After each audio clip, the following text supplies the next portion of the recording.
Two rebels leaders, Sambalat and Tobiah, wanted to stop Nehemiah from repairing the wall of Jerusalem, but they failed. The enemies ridiculed Nehemiah and his team as they made some efforts to rebuild the city of God. The scripture reported the attacks from Sambalat and Tobiah, but it so happened when Sambalat heard that we were rebuilding the wall, that he was furious and very indignant and mocked the Jews. And he spoke before his brethren and the army of Samaria and said, Why were they furious? Why were they angry? Why were they upset when these people, Sambalat and Tobiah, heard that Nehemiah was about to build the wall of Jerusalem? Again, to refresh our memory, the wall of Jerusalem was like a complete collapsed wall. The wall was not standing anymore. The bigger part of it has fallen because nobody maintained the wall for a very long time. There were not many people in town to keep up with maintenance.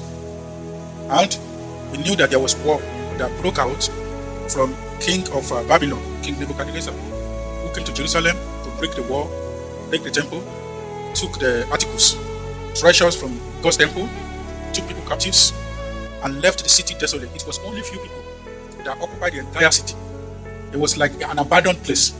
So, after some time, people started to have children. Some numbers kept increasing gradually, but it was not a total, complete number of people who say this city is very full. The wall was still there, broken.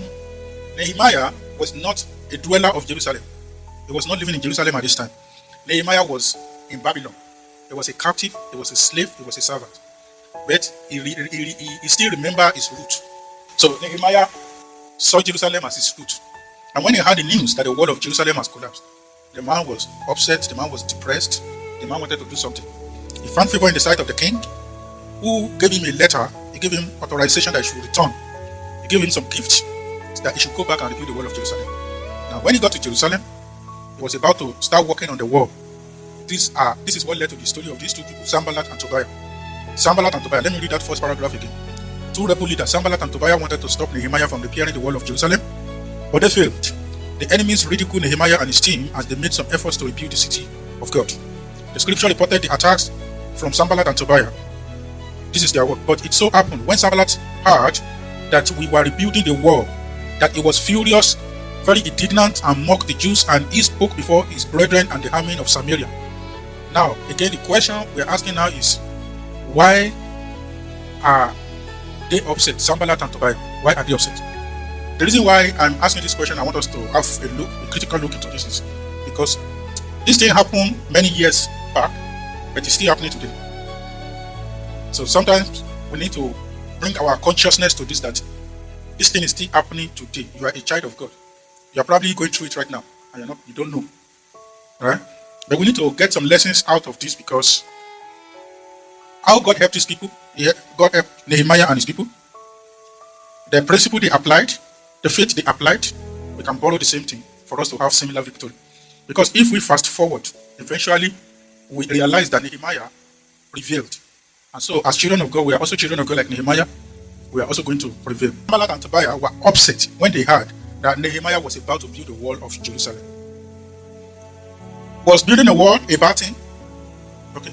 From Grace's response, she said that probably they were thinking of war, that there will be war or something else. It's you looking at it from a literary point of view. It's much more than that.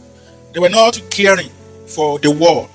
It's not like they wanted a better war, or they want the war built at the proper time, that it would be more secure. No. They were furious, they were angry, they started to react because they did not want Nehemiah's success.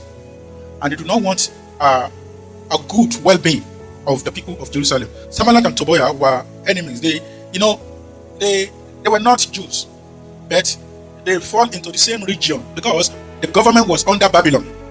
So provinces and different sections, different countries, it's like empire. Actually, it was an empire. So different countries were under single empire. So Sambalat and Tobiah were from different places, but under the same jurisdiction, the same province with Jerusalem. They were not people of God. They were critics of God's people. And the reason why I said that we need to understand that there's so much lesson we should learn, and we probably need to pay attention to what is happening around us. Perhaps we have the Nehemiah of our time. It's because when you want to do something good, and there's so much ugly head being raised around you, it's the same syndrome with Tobiah and Nehemiah. The same mindset, the same experience, the same feeling, the same battle. Amen. As children of God, God is good. We are God's children. We are God's people. We have good focus. You want to do something good for God, do good things for other people. The devil doesn't want it that way. The devil has an evil agenda. It was always God's enemy, is God's enemy, and it will be God's enemy till eternity. Now, as a child of God who wants to do good things, the devil will want to attack what you want to do. If not attacking you, you want to attack your work. It will glorify God, and he does not want that. Let us first of all get that one clear. So Sambalat and Tobiah do not want anything that will glorify God. They didn't want it. So they will do anything to make sure that it did not happen. That's the first thing we need to learn from this. So as children of God, we have good intention. We want to go extra mile. We want to do something good for God. The devil will want to stop you. How will the devil will want to stop somebody from doing God's work? This is Sunday school. Can we contribute? Yes, brother. The true people. Thank you. True people. The devil is an angel, a fallen angel. We don't see him physically. You don't see him Gabriel physically. You don't even see God, our Creator, physically. The devil also have similar trait. He's an invincible angel, invincible being. But for him to be able to achieve his goal, he will use human being that you can see. Factors around us that can affect us is what he will want to use against us. We need to understand this. I used to say it, but I do not know how to say it better. That the devil is not all powerful. The devil cannot do everything. Right? The devil cannot slap you as you are sitting there right now. I'm standing up right now. It doesn't. It cannot. It does not have the power. It doesn't have that opportunity. But he will use a fellow human being to achieve his goal. That's the enemy for you. So we need to be careful. Not everything that is happening around us comes from them, from people, or factors that we see. It's because there is devil that is behind it. Once you understand your enemy, let me tell you, brethren, your problem is half solved. It's like, if not 50%, at least 40%. You know that this is an enemy. Trust me, you will sleep like a tiger or a cat. You know cats, right? They don't close their eyes 100%. If anything moves around them, you will see that they will move their body. At least they will try to open their eyes.